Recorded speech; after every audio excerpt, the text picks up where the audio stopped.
The New York Jets are putting the full court press on Aaron Rodgers.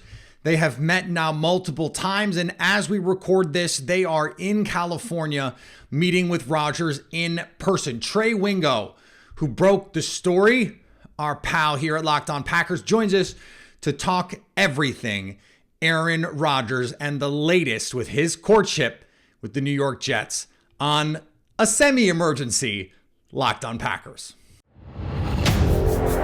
You are Locked On Packers, your daily Green Bay Packers podcast. Part of the Locked On Podcast Network, your team every day.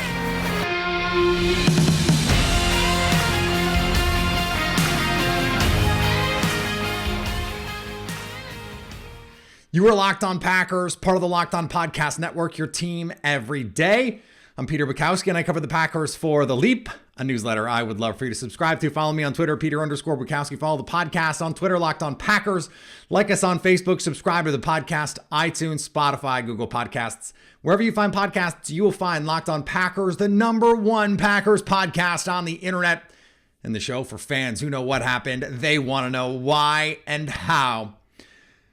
Trey Wingo started all of this about midnight East Coast time on Monday night with a tweet that said Aaron Rodgers and the New York Jets are meeting to discuss, whatever, and that there is mutual interest, that Aaron Rodgers has interest in going to New York.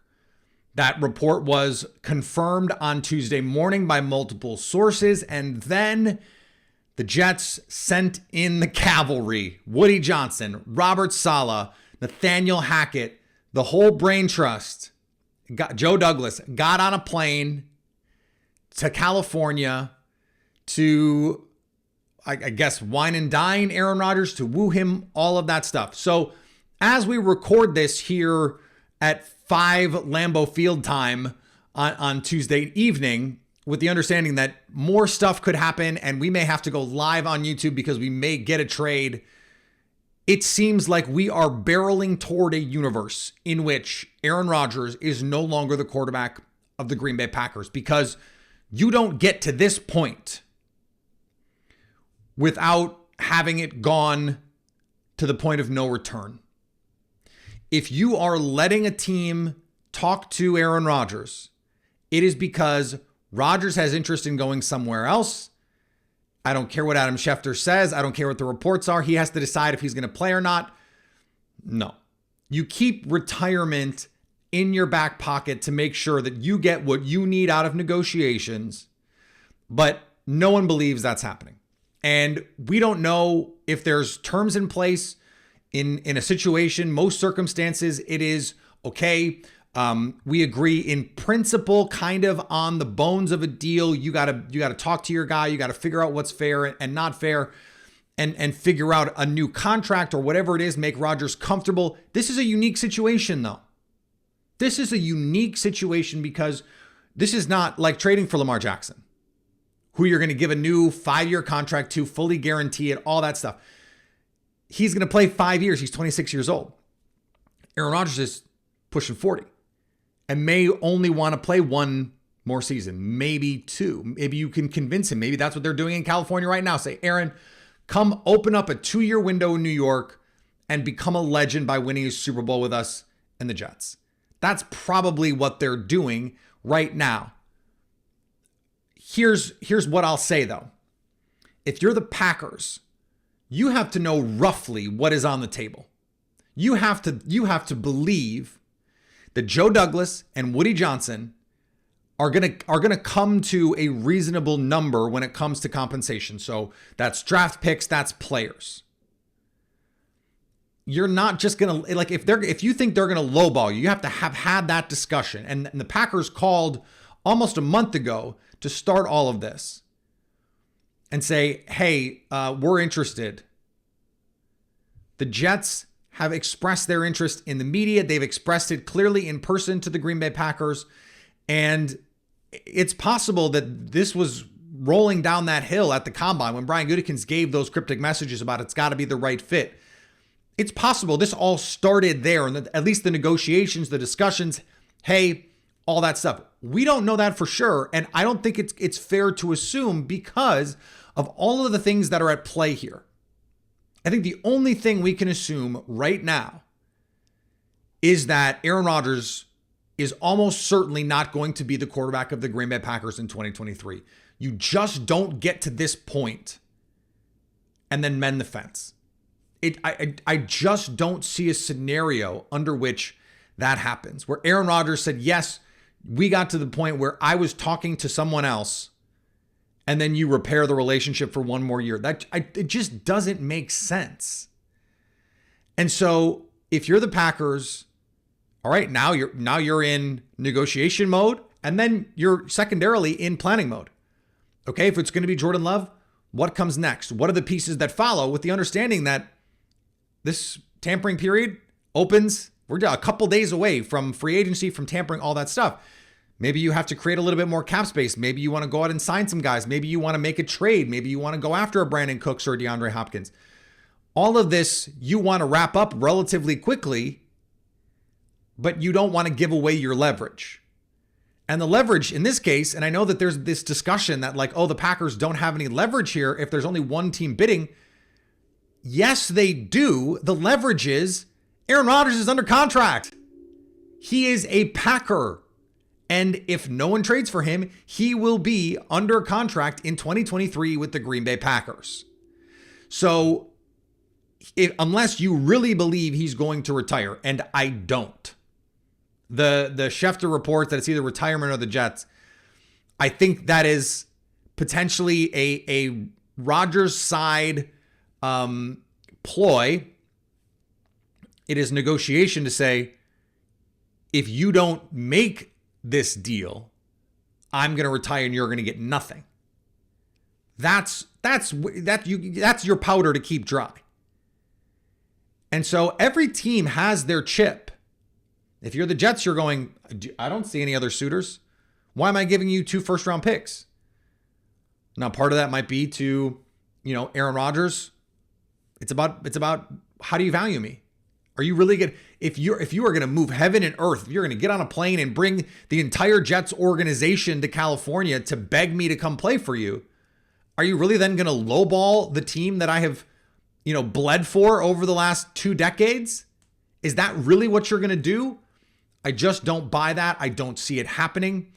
And so I think there is a possibility that this all happens rather quickly. If Rodgers likes what he hears, and this can all get, if there was already a package that was pre-negotiated with Green Bay, that they have a principal agreement, then okay. And this is why, when we talked about this the other day, the Jeremy Fowler money thing, money is a potential impediment to this deal. That is the Jets negotiating.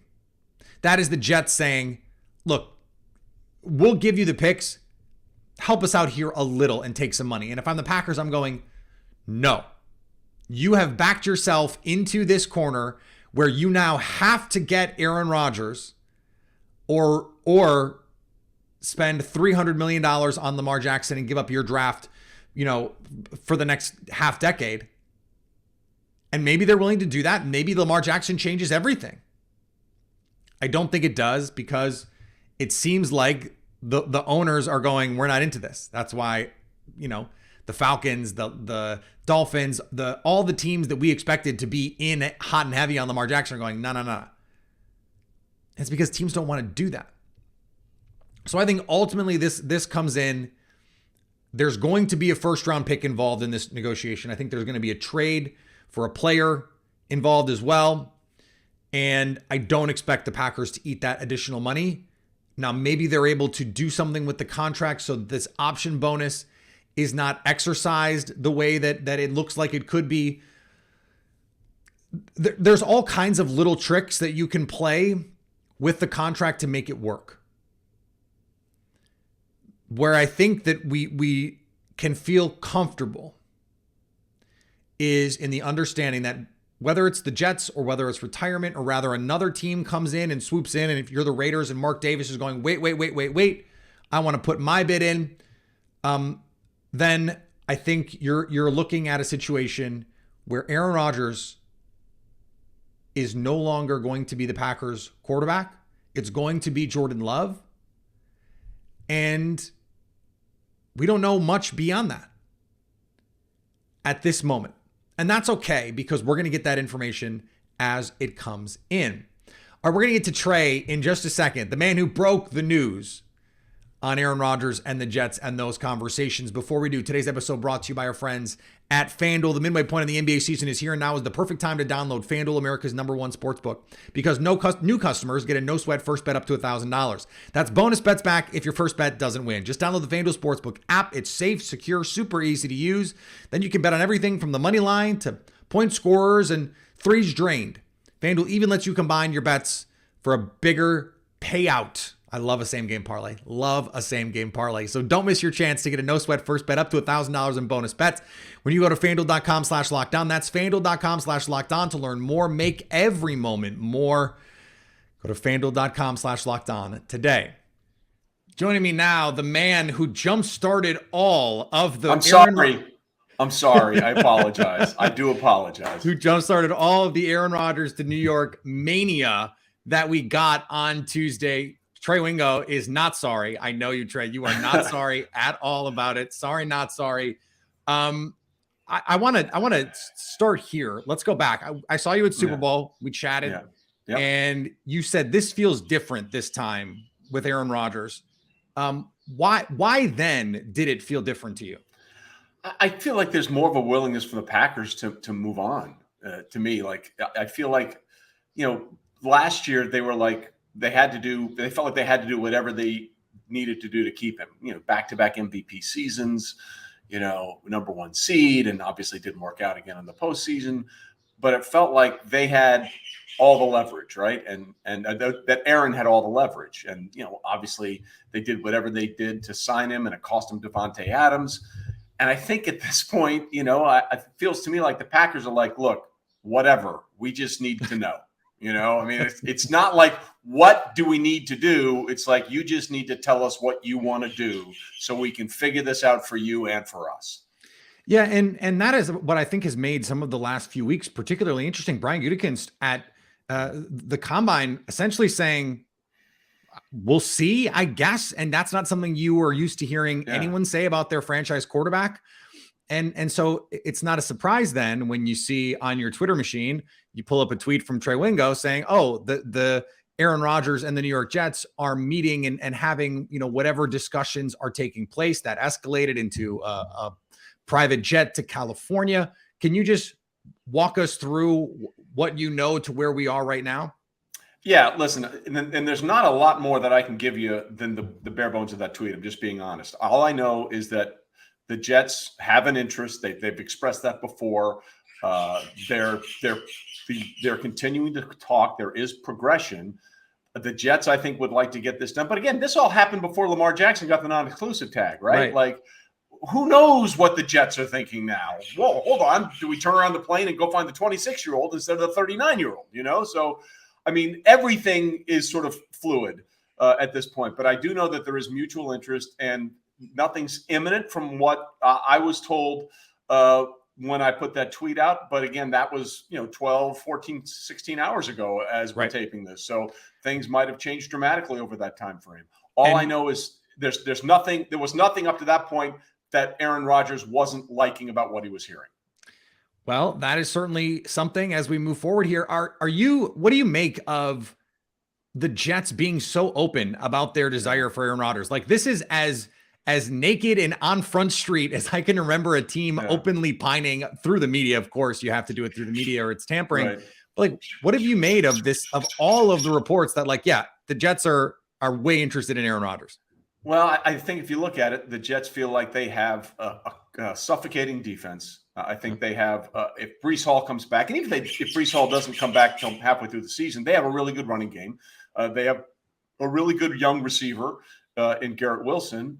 They feel like they're a steady quarterback play away from potentially being right up there with the Cincinnati Bengals and the Kansas City Chiefs of the AFC. So this is an all-out move, I think, for them to go get what they consider to be a missing piece. Now they have to fix their offensive line. That's a big concern. If I'm Aaron Rodgers, I want to know more about what you're doing on that offensive line. They could need as many as 4 new starters on that offensive line. But that's the only really sort of downside, for, if you will, for Aaron in this situation. He obviously is comfortable with the head coach, and I think that there's some things there that work in his favor. But look, the Jets, by the way, this is why you never believe what anyone says until they have to prove it, right? Because, we're still committed to Zach Wilson.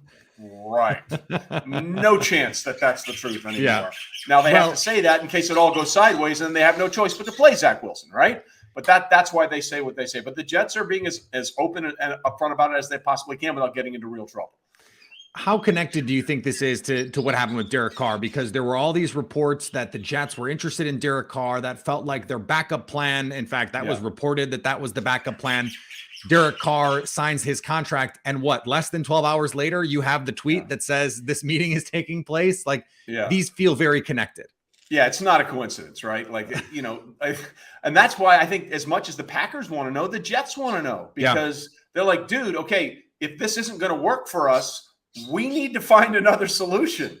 So you need to tell us. And I think there's probably going to be a real full court press that's going on at this point. Look, if you're not interested, that's fine, but you need to tell us now. Okay. We need to know how serious you are about this, because we got a fix.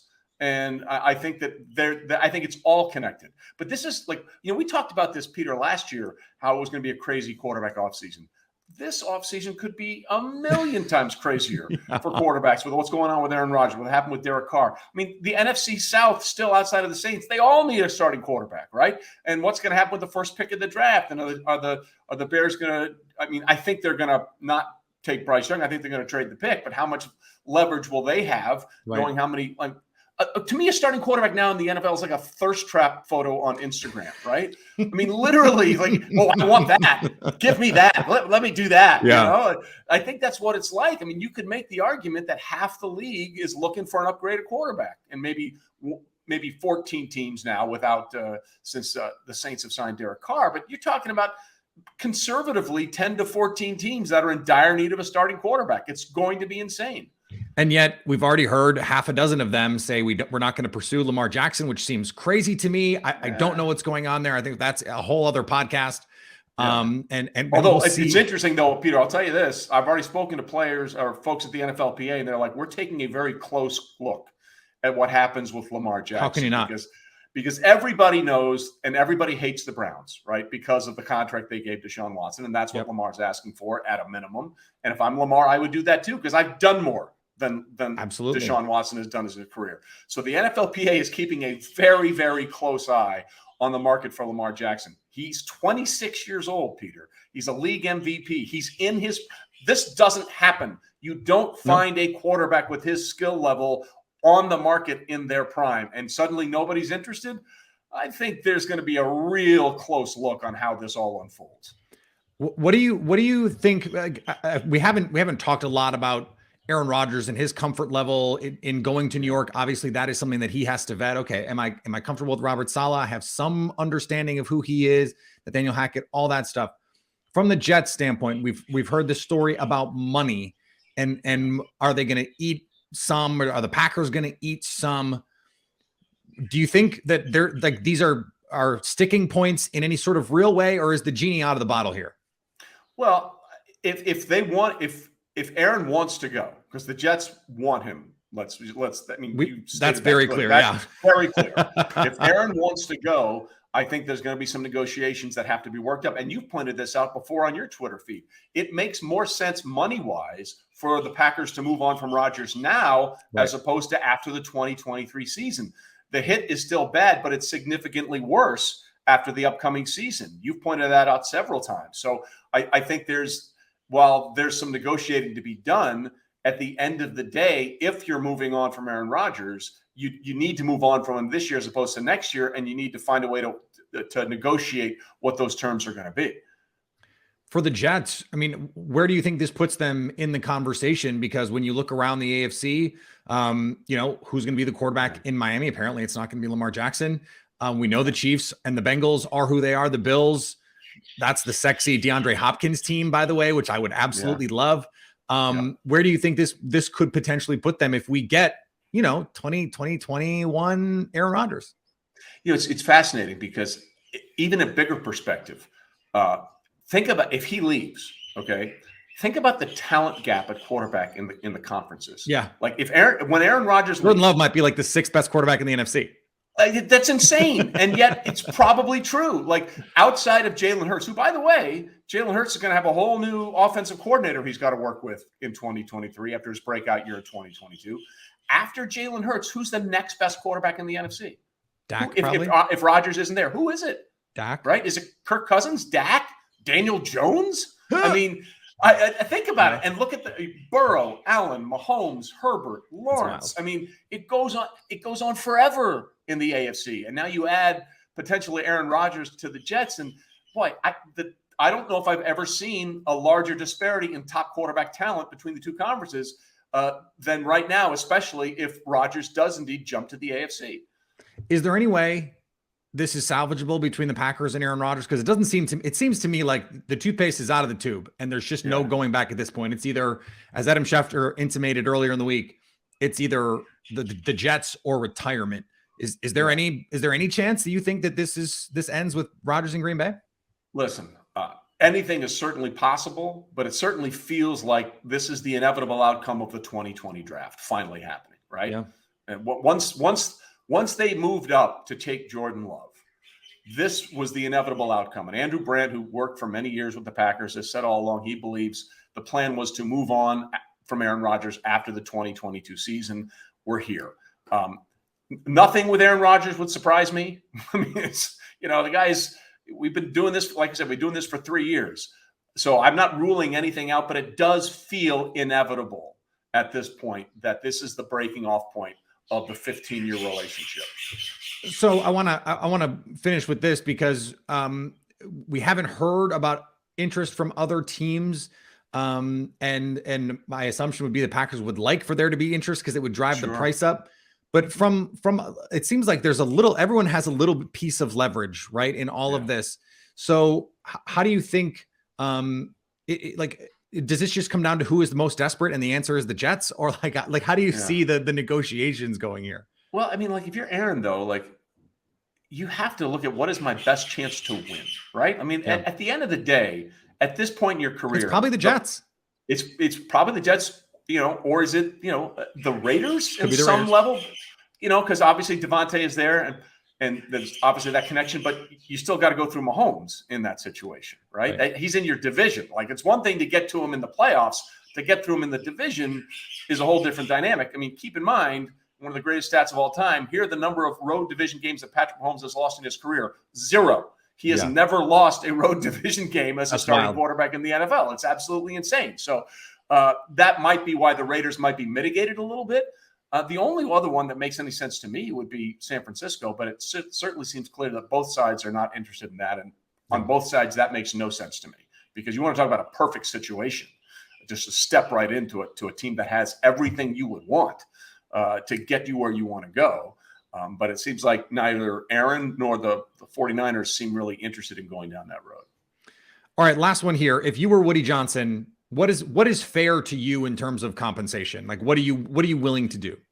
Well, that's a great question. And trying to get inside the mind of billionaires is a whole different dynamic. So and he might have a different idea than Joe Douglas too, because Joe Douglas is going to say, let's not go nuts here. Correct. So, I think that if you're Woody Johnson and, this team has brought you nothing but a lot of misery for most of the time that you've owned the team, I'm not sure anything is too little or too much for someone of Aaron Rodgers' caliber. I mean, this is the home run swing that every team wants to make, right? And if you're flying out there on your jet to go do the thing like we did with Brett Favre all those years ago, this is why you take the big swing. You're not going there to take the little swing. You're not going there to say, how about this? You come in and say, how about this? And I don't think anything's too far off the table And that might be very beneficial to the Packers in the long run. Those of us old enough to remember, and I know you were there for a lot of it, the Aaron Rodgers, Austin Straubel tarmac, the Greta Van Susteren interview, all of that stuff. Somehow we have taken a time machine back to 2008 and we are there again. This is wild. Trey, thank you so much for the insight. Time is a flat circle, apparently, we're finding out, Peter. Always good to talk to you, man. All right, thanks to Trey for joining the show. Always great to talk to him. Remember, he had the Randall Cobb thing back in the summer of 2021. He said, look, Aaron Rodgers is coming back to Green Bay, but it's contingent on trading for Randall Cobb. He took a lot of slack for that. And he was right because they traded for Randall Cobb and he came back. So shout out to Trey Wingo, who has been on this. Thanks for making Locked On Packers your first listen every day. Now make your second listen Locked On NFL Draft. Damian Parson and Keith Sanchez, who was just on our show, provide in-depth coverage of the biggest NFL draft prospects with deep dives into the sleepers and hidden gems that can change your favorite NFL franchise. Find Locked On NFL Draft wherever you get your podcasts and on YouTube, part of the Locked On Podcast Network, your team every day. Like I said, we're going to go live when we get news on Aaron Rodgers, on the real news, it's done, he's traded, or he's decided he's going to retire, because those are huge stories. But I think we need to start operating under the assumption Jordan Love is going to be the quarterback in 2023. Mike Martz, for a little video that was posting on social media, said, as taken with a young quarterback at first glance as he has been in a long time, with Jordan Love, they showed a lot of the cut-ups from the Eagles game. I can understand. Jordan Love was awesome in that game. So really, really a lot of good stuff with Jordan Love to talk about over the next couple weeks. And then, of course, we're going to spend the next 6 months talking about it as well. So follow me on Twitter, Peter_Bukowski. Follow the podcast on Twitter at Locked On Packers. Like us on Facebook. Subscribe to the podcast, iTunes, Spotify, Google Podcasts, wherever you find podcasts. You will find Locked On Packers. And when we get final word on Aaron Rodgers, we are going to go live on YouTube so you can stay Locked On Packers.